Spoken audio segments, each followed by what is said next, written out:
Welcome to the Central Postgame show here on STL Sports Central. Hunter Mulholland, Stefan, Carey here. And we're going to talk about the Cardinals salvaging a win against the Brewers, a very tough road trip for them, both against Seattle and Milwaukee. But a fortunate victory, a slim victory, 3-2, where Miles Michaelis pitched a gem, which has been sort of a consistent theme over his last 3 or 4 starts. Yeah, he's really started to put some things together, maybe a little bit too late for what Cardinals fans wanted. But it's nice to see that he's starting to get a rebound. I hope that does not mean that the Cardinals are thinking about extending him, bringing him back again next year, just based off of the performances over the last couple. But it's good to see him and the team still competing and wanting to play rather than roll over and die for the remainder of the season. Cardinals propelled by a 3-run top of the second inning. They didn't score the rest of the way. The Brewers started knocking at the door in the 4th and 5th with a run in each of those 2 innings, and great job by the bullpen for holding it down. Riley O'Brien gets his 4th save. His ERA now at a very, very cool 2.13 on the season. Jose Quintana gets the loss. That's something that was really good to see for St. Louis, getting after a left-handed pitcher. Their youth showed out in the finale against Milwaukee. Yeah, and one guy that has been, known to struggle against left-handed pitching is Nolan Gorman, and he's the only one that came away with an extra base hit today for the Cardinals. So maybe that's a start of a turn you would like to see, but it's good to see him at least putting up better at bats against left-handed pitching rather than just going up there and almost feeling like you're in a hole 0-2 every single time. That's kind of how it felt with the Cardinals lineup as a whole, facing left-handed pitching this season has been. They go up there and it already feels like they're down 2 strikes and they're defending and they're not up there looking to hunt. So it's good to see some turns there, but not, like I said earlier, just a little bit too late in the season for all this stuff to take the right turn. Of course, with the loss of Mason Wynn for the rest of the year, it is good to see other players stepping up. Jose Fermin with a multi-hit game. He's hitting .298 in sort of a replacement role this year. Not sure how many at-bats he has this year. I'm just going to double-check. Jose Fermin in 47 at-bats, .298. Again, a small sample size, but he's made the most out of his opportunity. Nathan Church, a nice day at the plate, as well as both Ivan Herrera and Thomas Ajayci. And you already mentioned Nolan Gorman. You're seeing some of these players that might be beneficial to next year's roster coming in the clutch in 2025. Yeah, I really think that this is the point in the season where Chaim Bloom is kind of putting together his roster for next year. And if you want to have a chance to be on that roster, you're going to have to perform in these last 2 weeks of September as the end of the season inches closer before spring training to try and get a jump on any, for example, Thomas Ajayci and Nolan Gorman and Jose Fermin are all kind of in that same role right now. Now, if Arenado departs from St. Louis at the end of the season, then maybe Gorman's spot is safe, but Ajayci's played decent, played well, and Fermin, and like you said, in a small sample size, has put up some pretty good numbers and could be some competition. Maybe not necessarily just for a bench role, but if there's nobody better and he's performing, why not in the starting lineup? I think that's a very good point, Hunter. A very good point indeed. And the Cardinals have a lot of these utility type players. They need to find their stars at each position. Nolan Arenado rehabbing in Springfield. There are rumors that he may be back in St. Louis for this series against Cincinnati. One of the things I want to touch on, and again, I know that the wild card is in the back of everyone's mind. That is something that, again, nobody is really thinking about this team making the postseason, but they're 4 games back.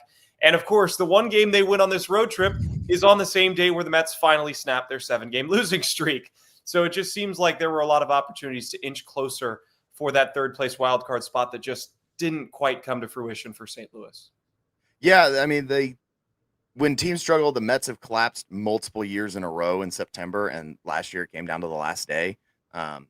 And so they're starting to collapse again, and all of a sudden the Cardinals, when they would have had a chance to make a push for a playoff spot, they get swept by the Mariners, and then they drop 2 to the Brewers, and then they finally get off their own skid, and the Mets get off their own skid, and now they come out of the series, the road trip, even when they could have made a chance to make a jump. And maybe in a different year, it feels a little bit more frustrating than it does this year.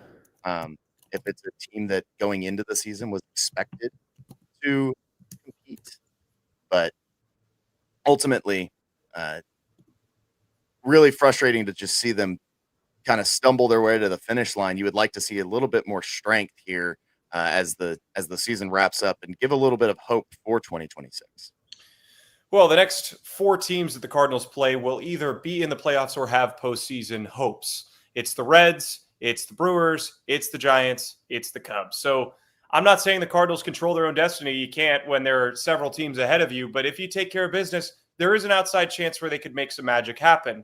Do I know whether or not that's going to happen? I don't. But wouldn't it be great to see the Cardinals, let's say the Giants overtake the Mets, the Cardinals in a position in San Francisco to play for maybe an opportunity to get ahead in that third place wild card spot, and then those games at Wrigley be really meaningful at the end of the year?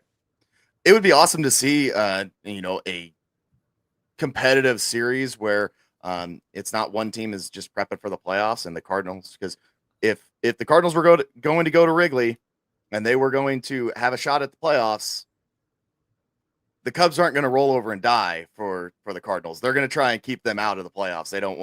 It's not necessarily that they don't want them in because they are afraid of them to beat them, but they don't want them in because they're their rival. And so if the Cardinals can find a way to pole vault themselves into a position where you're playing the Giants and now there's a real shot at this, it'd be awesome to see and be awesome to make some magic. But at the end of the day, there's a lot of teams ahead of you. You need a lot of outside help. And it's not just going to be able to claw back into this thing by chasing down the Giants right now. And that's where those losses earlier in the year to the Rockies and the Pirates being swept by both of those teams is certainly coming back to haunt the Cardinals. Now, the point of development, I think they're doing a good job of getting guys in, giving them a look, and we'll touch on that in just a few short moments. But first, Missouri, get ready. The wait is almost over. DraftKings Sportsbook, America's top-rated sportsbook app, is coming soon to the Show Me State. And you can sign up today. New Missouri customers can get $300 in bonus bets when we launch on December 1st. Download now and place a $5 bet when we go live. DraftKings Sportsbook brings you everything you need to elevate your game day, including live in-game betting, lightning-fast payouts, and endless ways to get in on the action, all right from your phone. And when we do officially go live in Missouri, you'll be betting with the Sportsbook app trusted by millions. Safe, secure, and has fast money withdrawals. Download the DraftKings Sportsbook app now and use code STL Sports to grab $300 in bonus bets with just a $5 bet when we go live December 1st. That's code STL Sports in partnership with DraftKings Sportsbook. Gambling problem? Call 1-800-GAMBLER. 21 plus. Physically present in Missouri. Eligibility restrictions apply. Bonus bets expire 7 days after issuance. Excludes customers who redeem pre-launch sign-up offer. Terms at sportsbook.draftkings.com/promos. Welcome to the Cards Central Postgame Show. Hunter Mulholland, Stefan, Carey. Cardinals defeat the Brewers 3-2.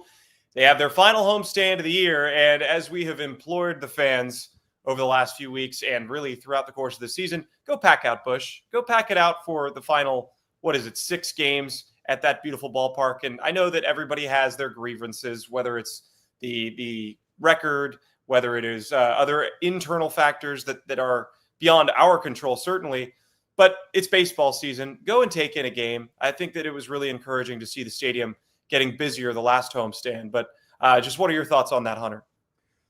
Growing up in St. Louis, it was always, what did you do on the weekend? Well, I went to Busch Stadium. I went to catch a ball game on Sunday afternoon in the sweltering heat of July and August and June in Missouri.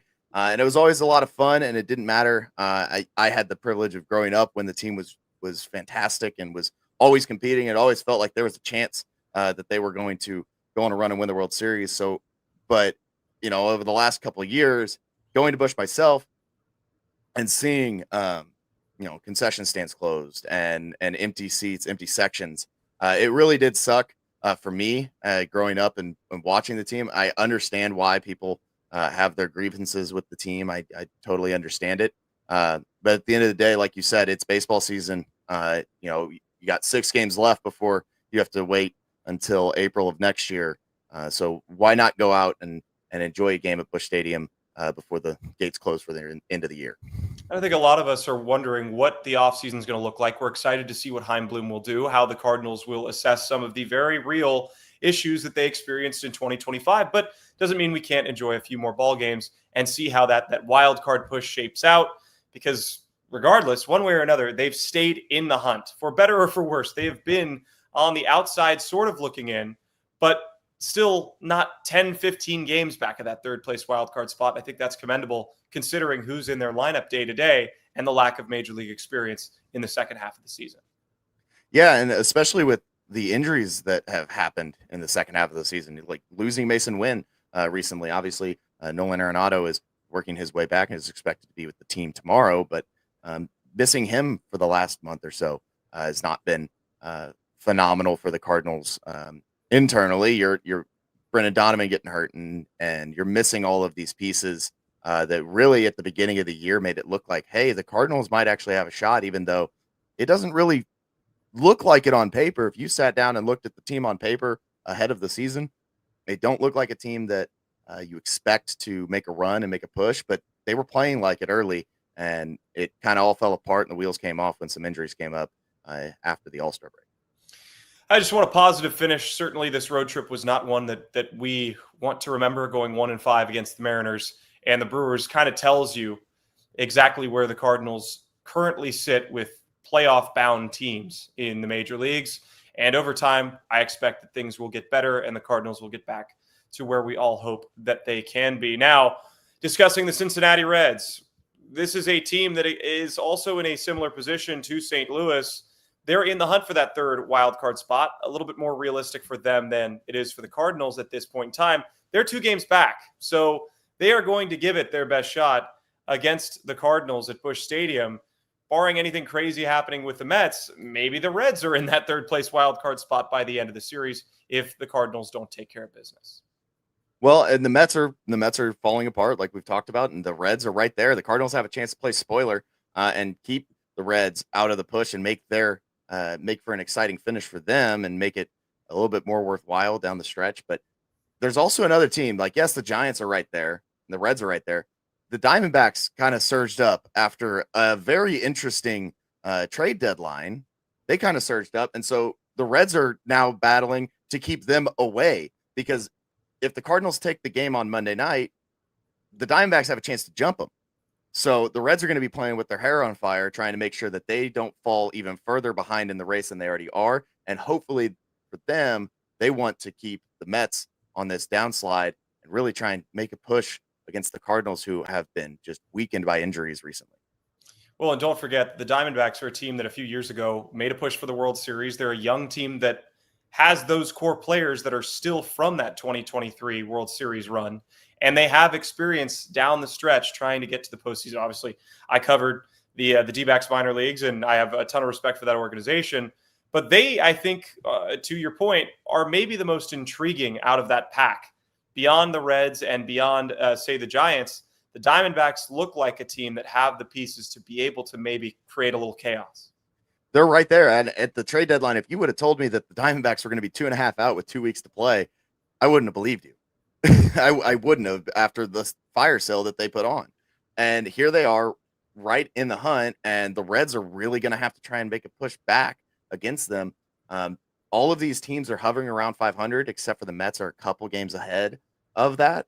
But with everybody so tightly compacted, there's going to be some exciting finishes in the National League wildcard race. It's Zach Littell versus Matthew Liberatore at 6:45 Central Time tomorrow at Busch Stadium. Let's just get your final thoughts, your overall outlook, not just on this road trip, but the next homestand, the final homestand for the Cardinals. I would like to see them beat the Reds. I'd like to see them play spoiler. You never want to see your division rival make a playoff. And so to have the opportunity to kind of kill their season and stop them dead in their tracks, it's going to be really exciting. I would like to see just the offense maybe explode a little bit more. Over the road trip, the offense didn't do a lot. The pitching certainly didn't help. But when you get a game like today, not every time are you going to score 3 runs in the second inning. That's going to be enough. You got to keep the gas pedal down on some of these teams, especially a team like the Reds that are going to be playing for their postseason lives. I think that's great analysis, Hunter. It's been a pleasure working with you. I know it's a Sunday. There's a lot going on, a lot of football being watched. I'm glad everybody tuned into the show after the Cardinals beat the Brewers 3-2 and finished off what was a difficult road trip in a positive way. So thank you so much for joining us, for everyone here at STL Sports Central and the Card Central Postgame Show. We hope you'll tune in later on as the Cardinals face off against the Reds and then the Brewers' final homestand at Busch Stadium. Be sure to like and subscribe to the YouTube channel, and we'll be back with content for all different sports all year long. Thanks again, and we will see you again soon.